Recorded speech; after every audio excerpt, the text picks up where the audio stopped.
I'm going to need your help today because I want to tell you a story and then I legitimately am seeking your input for advice. So it was July 20th, 1995, more than 30 years ago, that I registered my first domain, worldvillage.com. I got the site up and running pretty quickly with the help of my friend, and we immediately turned it into a family friendly place for software reviews. And that was software which was games, that was educational software, it was multimedia software. And this allowed me to continue what I had started with the Dallas Fort Worth Software Review printed publication and the National Software Review on disc.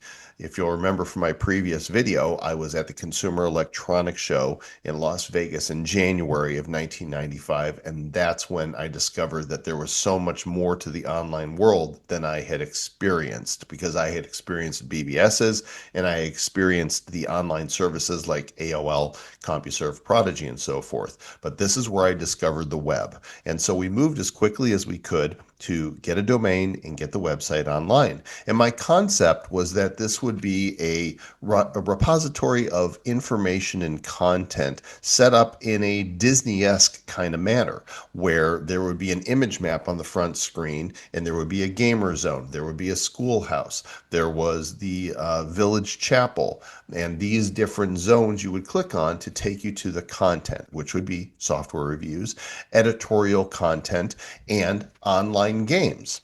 So I had some very early online click and play games on the website. And just like I did before, I kept up getting software from various software producers and sending them out to writers. At one point, I had close to 40 writers that I was shipping software out to, and they were writing reviews, and we were putting them on worldvillage.com. All of those reviews are there still to this very date, and you can find them if you go to worldvillage.com and search through the archives. Now, the site was doing really well. In fact, a year in, we had had close to 1 million visitors already, being one of the first, I believe, 20,000 sites that were created in the world. It was a lot easier then to get attention, and I sent out press releases and got covered in a lot of popular publications at the time. I was even on a CBS News Up to the Minute segment, which you can find on my YouTube channel from 30 years ago. It's pretty crazy. All my hair was black and I was much younger. Had a goatee as well, I think.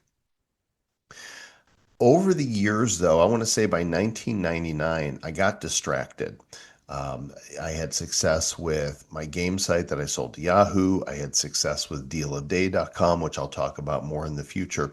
But I really let World Village go by the wayside. And there was a period for about 4 or 5 years where I turned it into a blogger type of site where anybody could sign up for an account and they could write. But unfortunately, over the years, it got filled with so much spam and junk and bad content that I had to stop that and eliminate a lot of that content. Fast forward to today, I've been into a lot of different things, but World Village is still there. So I went on to ChatGPT and I said, hey, if I launched this site in July or August of 1995, how many of those sites prior to mine do you believe are still active today?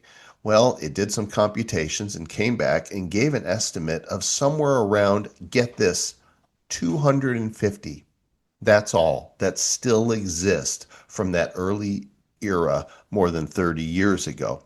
And then I said, well, out of those 250 that you're estimating, how many of those sites are still running in the hands of the original owner that haven't changed hands, that haven't been sold to somebody else or acquired by a corporation or anybody?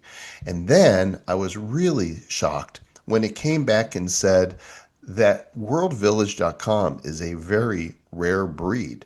They estimate that somewhere between 30 to 50 sites still remain in the hands of the original owner and are still active today. I find that hard to believe. I think the numbers, if I was going to guess, are closer to 400 to 500 sites that are still active and maybe 100 to 200 that are in the hands of the original owner. But I could be wrong. It's really hard to find the data on that. I've done some searching and found some information, so I'm being conservative, which puts this website and some of my peers out there. I know who you are, and your site is just as old and is still running as well. But most of the ones from those early days are just down. In fact, the first book I wrote in 1997 with Bonnie Bruno was called Internet Family Fun: The Parent's Guide to Safe Surfing. If you go through that book now, only a handful of the couple hundred sites that are listed in there are still online. So this is a great example and indicator of what's still left. Which leads me to the question that I have for you. I'm looking at reinvigorating worldvillage.com. I think it's time to bring it back. And I think there's a story in there that this is a piece of internet history and it's still around and it's still owned by the same person. And do you remember from years gone by the cool site of the day? Cool site of the day had been around for years and they got a lot of traffic and interest because every day they would go onto the web and find something they thought was cool and link to it.